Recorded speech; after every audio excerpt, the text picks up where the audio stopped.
As the NFL draft approaches, speculation continues to swirl around how the San Francisco 49ers will approach their first-round pick. With multiple needs to address, the team faces a crucial decision: stick with the best player available or draft based on positional urgency.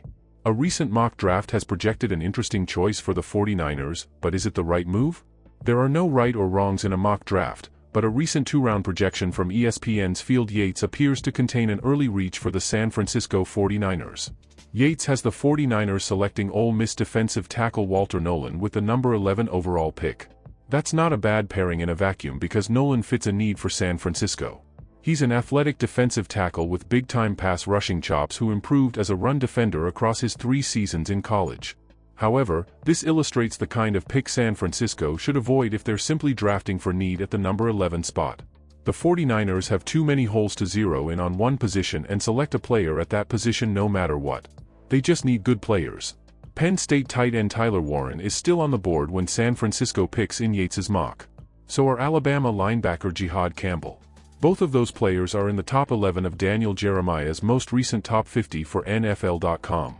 Nolen doesn't pop up until number 28, behind fellow DT Derek Harmon from the University of Oregon, number 23 overall.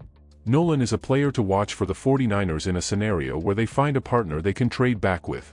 Finding a quality DT later in the first round while also scooping up additional draft capital makes a ton of sense for San Francisco given their laundry list of needs in this year's draft. If they're not able to find a team who will trade up to number 11, then they should be foregoing their specific positional needs and instead find the best player available.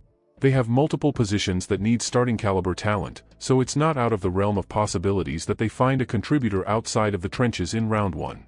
Yates' second pick for the 49ers also makes sense in a vacuum.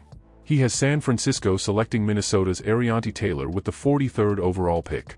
This would also be a bit of a reach according to Jeremiah's top 50. Taylor doesn't land in that group. The process behind the Taylor pick makes sense, though. He's a 3-year starter at left tackle who could potentially play right tackle out of the gate, but he brings the physical traits to eventually develop into a starting left tackle in the NFL. If the 49ers view him as a swing tackle out of the gate and an eventual replacement for Trent Williams, they could circle him as a player worth taking with their second-round pick.